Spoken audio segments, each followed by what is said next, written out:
Welcome guys, welcome to my channel. आज हम लोग जो झारखंड पीजीटी इकोनॉमिक्स का जो क्वेश्चन पेपर हमने स्टार्ट किया हुआ था 2018 का, उसके हमारे लास्ट 25 क्वेश्चंस रह गए थे।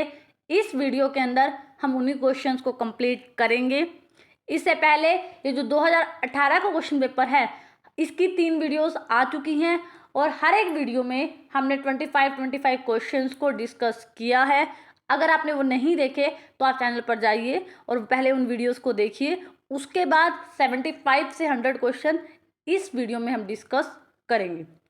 अगर आप लोगों को वीडियो के दौरान कोई क्वेश्चन समझ नहीं आता तो आप मुझे कमेंट कर सकते हैं और क्वेश्चन जो है पूछ सकते हैं। अगर आपको इकोनॉमिक्स के क्वेश्चन पेपर से रिलेटेड या कौन सा टॉपिक होना चाहिए, कौन से क्वेश्चन पेपर का सॉल्यूशन होना चाहिए, इससे रिलेटेड भी कोई सॉल्यूशन देना हो, कोई सजेशन देना हो, तो आप मुझे नीचे कमेंट में बता सकते हैं। आज का जो हमारा क्वेश्चन पेपर है, इसका आज हमारा जो फर्स्ट क्वेश्चन है, इसमें देखिए क्या बोला गया है। इसमें हमसे बोला गया है what is the India global ranking in jute production. India की ग्लोबल विश्व स्तर पर जूट के प्रोडक्शन में रैंकिंग क्या है। इंडिया जो है सबसे ज़्यादा जो है जूट का प्रोडक्शन करता है, तो इंडिया की जो रैंकिंग है वो इंडिया की रैंक कौन सी है, फर्स्ट रैंकिंग है जूट के प्रोडक्शन में। अगर हम एडिशनल इंफॉर्मेशन की बात करें, इंडिया जो है सेकंड लार्जेस्ट एक्सपोर्टर है जूट का वर्ल्ड के अंदर। तो इसीलिए इस क्वेश्चन का राइट आंसर आपका क्या हो जाएगा, option number first right answer हो जाएगा। इस क्वेश्चन पेपर में क्या है, जो राइट आंसर है वो पहले से ही लगा हुआ है, क्योंकि ये किसी स्टूडेंट की रिस्पॉन्स शीट है। तो जो भी इंफॉर्मेशन समझाने लायक होगी मैं आपको क्वेश्चन ज़रूर समझा दूंगी, बाकी करेक्ट आंसर तो इसमें टिक है ही। अगला क्वेश्चन देखिए। अगला क्वेश्चन है terms of trade refers to. Terms of trade का जो संबंध है वो किससे है। सबसे पहली बात, टर्म्स ऑफ ट्रेड का जो कॉन्सेप्ट है ये इंटरनेशनल ट्रेड से है। और टर्म्स ऑफ ट्रेड आपको ये बताता है कि जब दो कंट्रीज आपस में ट्रेड करती हैं, व्यापार करती हैं, तो जो व्यापार की जो शर्तें होती हैं वो किस कंट्री के फेवर में होती है और किस कंट्री के अगेंस्ट होती हैं। तो आपको पता है कि टर्म्स ऑफ ट्रेड का एक फॉर्मूला होता है जो ये बताता है कि किसके फेवर में कंडीशन जाएगी, किसके में नहीं जाएगी। वो क्या होता है, export price upon import price into 100, ये फॉर्मूला होता है। तो इसका जो राइट आंसर होगा, ratio between export price and import price. Export price का रेशो और अपॉन क्या कर देंगे, इंपोर्ट प्राइस का रेशो इनटू आप 100 कर दीजिए, आपकी टर्म्स ऑफ ट्रेड जो है निकल आएगी। तो इसीलिए इस क्वेश्चन का राइट आंसर आपका ऑप्शन नंबर सेकंड क्या हो जाएगा, राइट आंसर हो जाएगा। अगला क्वेश्चन देखिए। अगले क्वेश्चन में बोला क्या गया है, Kingdom of Bhutan has selected which organisation core banking solution to power its next generation banking services. जो भूटान की जो सरकार है उन्होंने किस ऑर्गेनाइजेशन को सिलेक्ट किया है कि जो बैंकिंग सेक्टर में जो सर्विसेज दी जाएंगी इन आने वाली जनरेशन्स को, उसमें इम्प्रूवमेंट होगी। ठीक है, तो उसके लिए जिस ऑर्गेनाइजेशन का सिलेक्शन हुआ है वो है TCS ऑर्गेनाइजेशन है। इसमें क्या किया गया है, इसमें इस ऑर्गेनाइजेशन का सिलेक्शन इसलिए किया गया है कि किस तरह से बैंकिंग जो सर्विसेज हैं, कि किस तरह से जो कंज्यूमर्स है, ज़्यादा से ज़्यादा आपको किस तरीके से कंज्यूमर्स को बैंकिंग हैबिट्स से जोड़ना होगा, इसको लेकर कोर बैंकिंग सर्विसेज सॉल्यूशन जो है वो दिया गया है। और भूटान जो सरकार है उन्होंने TCS ऑर्गेनाइजेशन को क्या किया है, सिलेक्ट किया है। तो इसीलिए इस क्वेश्चन का राइट आंसर आपका ऑप्शन नंबर डी TCS हो जाएगा। अगला क्वेश्चन देखिए। अगले क्वेश्चन में बोला गया है which country is India largest source of import. कौन सी कंट्री जो है इंडिया के लिए सबसे ज़्यादा जहाँ से इंपोर्ट होता है, चाइना, UK, स्विट्जरलैंड, USA। हम सब लोगों को पता है कि चाइना जो है, चाइना से इंडिया सबसे ज़्यादा क्या करता है, आयात करता है। तो चाइना जो है इस क्वेश्चन का राइट आंसर हो जाएगा। लेकिन आपने देखा होगा UGC नेट में क्वेश्चन ये पूछा जाता है कि टॉप 5 इम्पोर्टर कंट्रीज बताओ, एक्सपोर्टर कंट्रीज बताओ जिसके साथ जो ट्रेड है हम करते हैं। तो इंडिया जो है सबसे ज़्यादा इंपोर्ट चाइना से करता है। सेकंड नंबर पर आपका UAE आएगा, थर्ड नंबर पर आपका USA आता है और फोर्थ नंबर पर आपका सऊदी अरेबिया आएगा। तो इसीलिए इस क्वेश्चन का राइट आंसर चाइना जो है आपका राइट आंसर हो जाएगा। अगला क्वेश्चन देखिए, अगले क्वेश्चन में बोला है the concept of visual circle of poverty was given by. इस कॉन्सेप्ट को किन्होंने दिया था? तो ये क्वेश्चन जो है विजुअल सर्कल ऑफ पॉवर्टी, गरीबी की जो दुष्चक्र है, मतलब एक चक्र है गरीबी जिसमें जो है अर्थव्यवस्था फंसी रहती है और विकास नहीं कर पाती, इस कॉन्सेप्ट को डिमांड साइड से और सप्लाई साइड से रैगनर नर्गसे ने जो है समझाया था। इसीलिए इस क्वेश्चन का राइट आंसर ऑप्शन नंबर 3 आपका राइट आंसर हो जाएगा।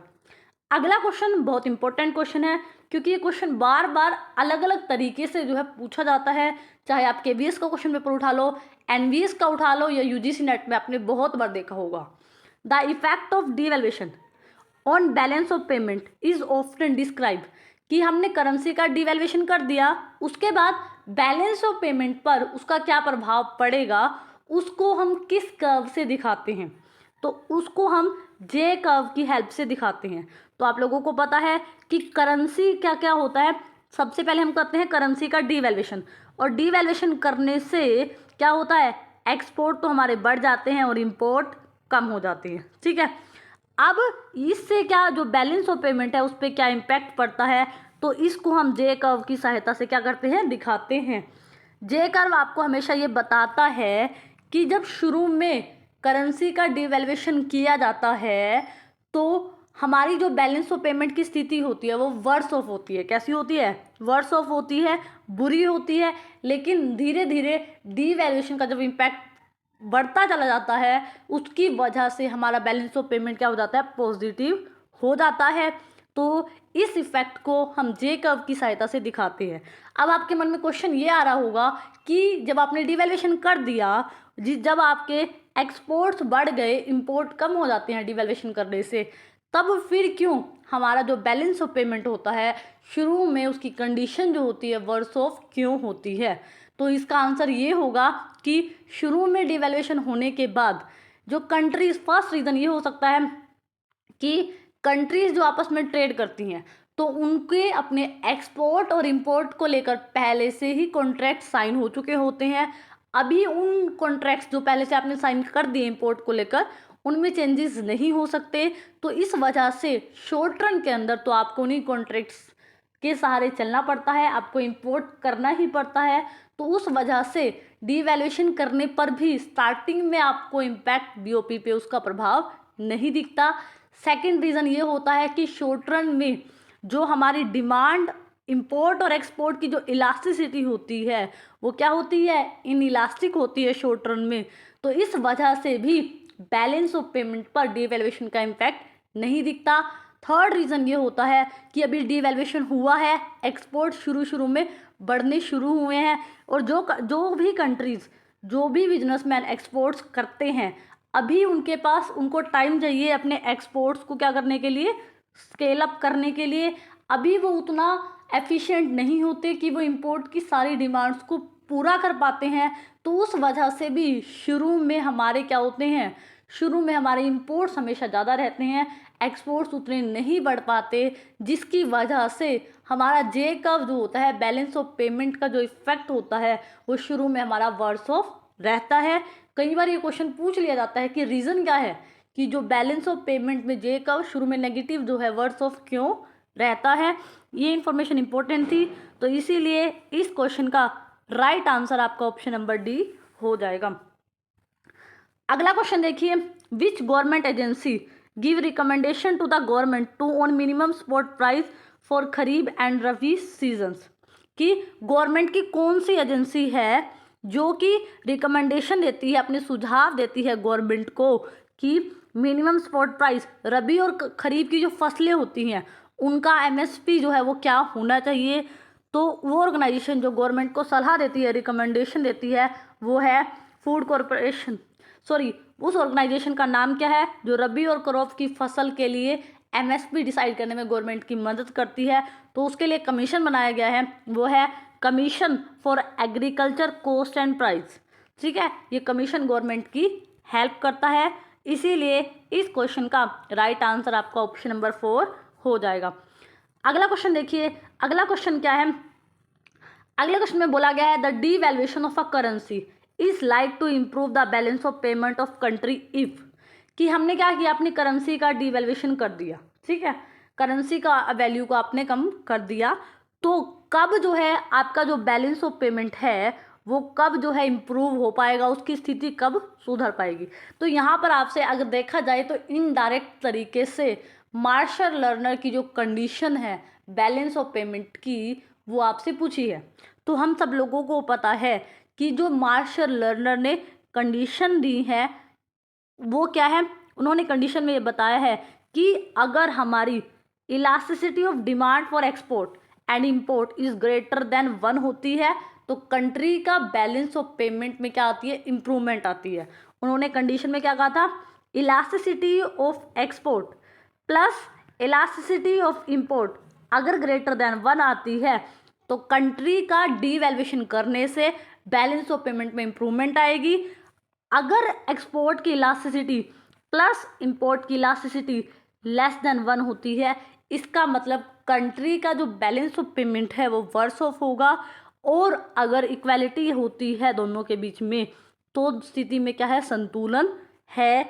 तो ये मार्शल लर्नर की इनडायरेक्ट तरीके से आपसे क्या पूछी गई, कंडीशंस को पूछा गया है।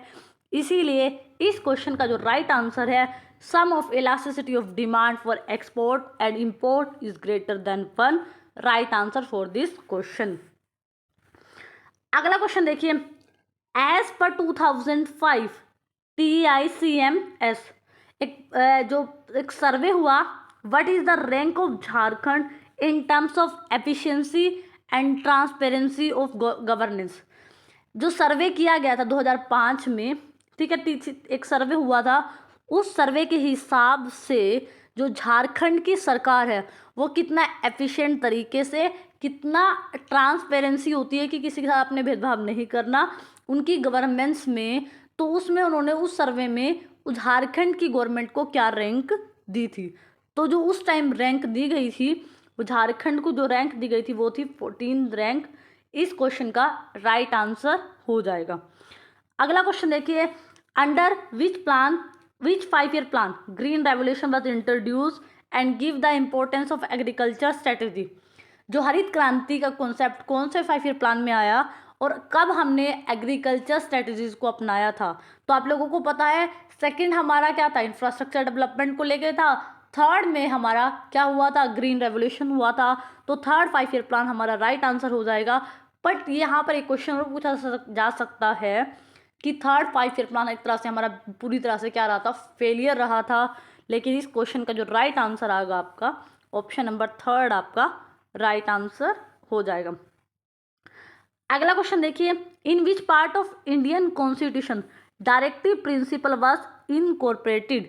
डायरेक्ट कि हमारा जो संविधान है उसमें किस पार्ट के अंदर डायरेक्टिव प्रिंसिपल को जो है अपनाया गया है। तो अगर हम बात करें हमारे संविधान के पार्ट 4 के अंदर डायरेक्टिव प्रिंसिपल को जो है अपनाया गया है, जिसके अंदर जिसका संबंध किससे है, जिसमें इसमें किस चीज़ की बात की जाती है कि हमें किस तरह से social justice, social welfare and foreign policy को लेकर एडमिनिस्ट्रेशन को बनाना है। तो ये सब बातें डायरेक्टिव प्रिंसिपल में बात की जाती है और ये हमारे संविधान के पार्ट 4 से इसका रिलेशन है। तो इसीलिए इस क्वेश्चन का राइट आंसर आपका ऑप्शन नंबर 2 आपका राइट आंसर हो जाएगा। अगला क्वेश्चन है, under which article was finance commission establish. Finance का जो कमीशन बनाया गया था किस आर्टिकल के तहत इसको बनाया गया था। ये वाला क्वेश्चन तो यूजीसी नेट का भी बहुत फेवरेट क्वेश्चन है। आर्टिकल 280 के तहत फाइनेंस कमीशन जो है वित्त आयोग का जो है गठन किया गया था। तो इसीलिए इस क्वेश्चन का राइट आंसर आपका क्या हो जाएगा, ऑप्शन नंबर 2 राइट आंसर हो जाएगा। अगला क्वेश्चन देखिए, अगले क्वेश्चन में बोला गया है कि बीमारू इस एक टर्म है जो यूज़ की जाती है groups of poor state of India. India के जितने भी पुअर स्टेट हैं उनके लिए इस टर्म्स को यूज़ किया गया। तो ये टर्म जो है किन्होंने कॉइन की थी। सबसे पहली बात आपको पता होना चाहिए, बीमारू जो है उसका जो फुल फॉर्म है वो क्या है, BIMARU। अगर हम बात करें BI का जो फुल फॉर्म है वो है बिहार, और M का जो फुल फॉर्म है वो है मध्य प्रदेश, एंड आर जो आएगा, आर है राजस्थान और यू जो है उत्तर प्रदेश। तो इन स्टेट को जो है बीमारू स्टेट का नाम दिया गया था और इन्हें बोला गया था कि ये स्टेट एक तरह से पुअर स्टेट के नाम से जाने जाते हैं। और ये वाली जो टर्म है बीमारू, इस टर्म को कोइन जो है, मतलब किन्होंने इस टर्म को जो है डिफाइन किया था या इस टर्म को लेके आए थे, वो है आशीष बोस। आशीष बोस ने बीमारू स्टेट को डिफाइन किया था कि poor group of poor state of India, कि ये स्टेट जो है इंडिया के क्या है, गरीब जो स्टेट हैं वो हैं। अगला क्वेश्चन देखिए, अगला क्वेश्चन है the second 5 year plan was based on Mahalanobis model and what is. Mahalanobis का मॉडल था, आपको पता है, सेकेंड 5 ईयर प्लान में, जिसमें हमने इंफ्रास्ट्रक्चर पर काफ़ी फोकस किया था। और आपको पता है कि जो महानोबिस ने जो मॉडल दिया था वो था एक 4 सेक्टर का मॉडल था। तो यहाँ पर इस क्वेश्चन का राइट आंसर कि जो महानोबिस का जो मॉडल था जो हमने सेकेंड 5 ईयर प्लान में अपनाया था वो कैसा था, वो एक 4 सेक्टर मॉडल था। तो इसीलिए इस क्वेश्चन का राइट आंसर आपका क्या हो जाएगा, option number first right answer हो जाएगा। और इन्होंने जो 4 सेक्टर थे वो कौन कौन से लिए थे, इन्होंने फर्स्ट कहा था विनिर्माण वस्तुओं का, सेकेंड इन्होंने कहा था कि कारखाने होंगे जो कि उपभोक्ता वस्तुओं को बना रहे होंगे, ठीक है, वो कारखानों को शामिल किया था सेकंड स्टेप में कि जो उपभोक्ता वस्तुओं को बना रहे होंगे। थर्ड इन्होंने लघु उद्योग, जितने भी हमारे यहाँ पर लघु उद्योग होते हैं उनको शामिल किया था। और 4th सेक्टर था इनका सर्विसेज। तो यहाँ पर 4 सेक्टर मॉडल जो है ऑप्शन नंबर फर्स्ट इसका क्या हो जाएगा, राइट आंसर हो जाएगा। अगला क्वेश्चन देखिए, what is the India first payment bank, which bank is India first payment bank. India का पहला फर्स्ट पेमेंट बैंक कौन सा है, इंडिया का फर्स्ट पेमेंट बैंक जो है एयरटेल पेमेंट बैंक है, जो कि 1 अप्रैल 2016 में जो है इसको बनाया गया था। ये जो एयरटेल पेमेंट बैंक है उसको फर्स्ट एंटिटी मिली थी एज ए, उनको एक कह सकते हैं कि लाइसेंस मिला था पेमेंट बैंक का। और किसके द्वारा मिला था, ये लाइसेंस देती है आरबीआई देती है कि किस तरीके से बैंकिंग सर्विसेज को इन्होंने इम्प्रूव किया था और हर एक सिटीज़न जो है कंट्री का उस तक जो बैंकिंग सर्विसेज है उसको पहुंचाने का काम जो है एयरटेल पेमेंट बैंक ने किया था। तो इसीलिए इस क्वेश्चन का राइट आंसर आपका ऑप्शन नंबर सेकंड हो जाएगा। अगला क्वेश्चन देखिए, अगले क्वेश्चन में आपसे पूछा है when did the government approve the merger of rail budget with general budget, कि कब जो है गवर्नमेंट ने रेल बजट को जनरल बजट में मिला दिया। लेकिन गवर्नमेंट ने रेल बजट को जनरल बजट में 2017 में मिलाया था, लेकिन जो उसको अप्रूवमेंट होती है ना, जो अप्रूवमेंट मिली थी, अप्रूव हो जाता है ना पहले ही, कोई संसद में क्या होता है पहले किसी भी चीज़ को अप्रूव किया जाता है फिर वो लागू होती है। तो लागू 2017 में हुई थी, लेकिन जो अप्रूवमेंट मिली थी कि रेल बजट को जनरल बजट में मिलाया जाएगा वो कब मिली थी, 21 नवंबर 2016 को अप्रूवमेंट मिल गई थी। तो इसीलिए इस क्वेश्चन का राइट आंसर आपका क्या हो जाएगा, ऑप्शन नंबर फर्स्ट ही आपका राइट आंसर हो जाएगा। अगला क्वेश्चन देखिए, अगले क्वेश्चन में आपसे क्या बोला गया है, अगले क्वेश्चन में बोला गया है रिलेटिव पॉवर्टी क्या होती है। रिलेटिव पॉवर्टी का आपसे मतलब पूछा गया है। रिलेटिव पॉवर्टी क्या होती है, poverty a minimum of amount of income in order to maintain the average standard of living in a society.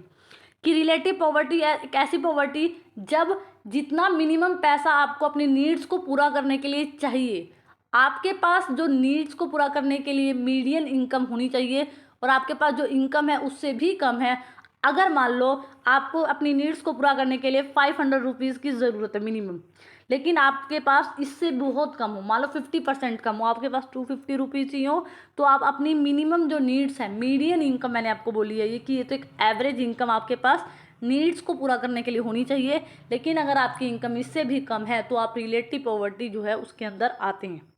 तो इसीलिए इस क्वेश्चन का राइट आंसर आपका क्या हो जाएगा, ऑप्शन नंबर 4 आपका राइट आंसर हो जाएगा। अगला क्वेश्चन देखिए, अकॉर्डिंग टू 2001 जो सेंसेक्स होता है, the literacy percentage of Jharkhand is, Jharkhand में लिटरेसी रेट बताना है 2001 के सेंसेक्स के अकॉर्डिंग। तो 2001 का जो सेंसेक्स है उसके अकॉर्डिंग झारखंड का जो लिटरेसी परसेंटेज है 53.60% है। अगर अब की 2011 वाले की बात की जाए, 2011 में तो 66% के आसपास राइट आंसर हो जाएगा। तो इसीलिए इस क्वेश्चन का राइट आंसर आपका ऑप्शन नंबर 4 हो जाएगा। अगला क्वेश्चन देखिए, लाइसेंस राज सिस्टम को बुरी तरह से कब जो है ख़त्म किया गया। लाइसेंस जो लेना पड़ता था उस सिस्टम को अब ख़त्म कर दिया गया है। तो वो कब हमने ख़त्म किया, जब हम एलपीजी पॉलिसी जो है, इंडस्ट्रियल पॉलिसी जो है लेके आए, लिबरलाइज किया हमने, प्राइवेटाइज किया, ग्लोबलाइज किया। तो उस न्यू इंडस्ट्रियल पॉलिसी के अंदर कुछ ही उद्योगों के लिए लाइसेंस लेना पड़ता है, बाकी किसी भी उद्योग के लिए लाइसेंस लेने की कोई ज़रूरत नहीं है।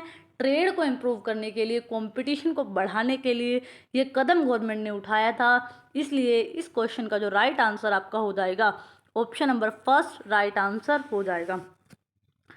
अगला क्वेश्चन देखिए, अगले क्वेश्चन में बोला है वॉलेंटरी एक्सचेंज थ्योरी, या इसको हम बेनिफिट रिसीव प्रिंसिपल के नाम से भी जानते हैं। ठीक है, क्या बेनिफिट रिसीव प्रिंसिपल के नाम से भी जानते हैं। तो ये फाइनेंस में ये थ्योरी जो है किन्होंने दी थी, इस थ्योरी को देने वाले कौन थे, एरिक लिंडहाल जो है उन्होंने इस थ्योरी को दिया था। इसीलिए उन्होंने कहा था कि जो पब्लिक गुड्स होती हैं उनको जो है, जो भी पर्सन ज़्यादा से ज़्यादा यूज़ करता है, जो सर्विसेज के लिए क्या करते हैं वो अपने आप वॉलेंटरी क्या करते हैं, वो पे करने के लिए तैयार होते हैं। तो इसीलिए जो बेनिफिट लेता है वो आपको विलिंगनेस टू पे जरूर होगी उसकी कुछ ना कुछ। तो इसीलिए इस क्वेश्चन का राइट आंसर आपका ऑप्शन नंबर 3 हो जाएगा। अगला क्वेश्चन देखिए, how many banks were nationalise इन 1969। 1969 में कितने बैंकों को जो है राष्ट्रीयकरण कर दिया गया था। तो 14 बैंक्स का क्या किया गया था, जो नेशनलाइजेशन जो है 1969 में किया गया था। तो इसीलिए इस क्वेश्चन का राइट आंसर आपका ऑप्शन नंबर 3 हो जाएगा। अगला क्वेश्चन देखिए, अगला क्वेश्चन बोला गया है रोलिंग प्लान जो है इंडिया में कब इंट्रोड्यूस किया गया था। तो रोलिंग प्लान की अगर हम बात करें तो रोलिंग प्लान 1978 से लेकर 1980 तक क्या किया गया था, रोलिंग प्लान जो इंट्रोड्यूस किया गया था। इसीलिए इस क्वेश्चन का राइट आंसर आपका ऑप्शन नंबर 3 हो जाएगा। अगला क्वेश्चन देखिए, plan holiday was declare during the, कि जो प्लान हॉलीडे है कि हमने अब कोई 5 ईयर प्लान नहीं बनाना है, कब जो है वो डिक्लेयर किया गया था। तो उसको 1966 से लेकर 1969, क्योंकि अभी मैंने आपको पहले भी बताया कि जो हमारा 3rd 5 ईयर प्लान था, भले ही वहाँ पर हमारी हरित क्रांति हुई थी लेकिन वो प्लान पूरी तरह से फेल रहा था। तो उसके बाद 1966 से 1969 तक जो है कोई प्लान नहीं लाया गया, उसको प्लान हॉलीडे जो है वो क्या कर दिया गया था, डिक्लेयर कर दिया गया था।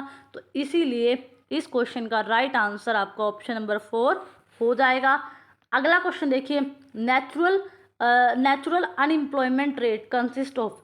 नेचुरल अनएम्प्लॉयमेंट रेट में क्या आती है, नेचुरल अनएम्प्लॉयमेंट रेट एक ऐसी रेट जो कि आपको लॉन्ग रन में भी देखने को मिलेगी। इसके अंदर आपको फ्रिक्शनल अनएम्प्लॉयमेंट वो होती है जो नौकरी बदलने के कारण उत्पन्न होती है, कुछ टाइम पीरियड के लिए होती है। और इसके अंदर स्ट्रक्चरल अनएम्प्लॉयमेंट कौन सी, जो कि इकोनॉमी में स्ट्रक्चर चेंज हो जाता है जिसकी वजह से कुछ लोगों को अनएम्प्लॉयड रहना पड़ता है। तो नेचुरल जो अनएम्प्लॉयमेंट होती है उसके अंदर आपकी फ्रिक्शनल अनएम्प्लॉयमेंट और स्ट्रक्चरल अनएम्प्लॉयमेंट होती है।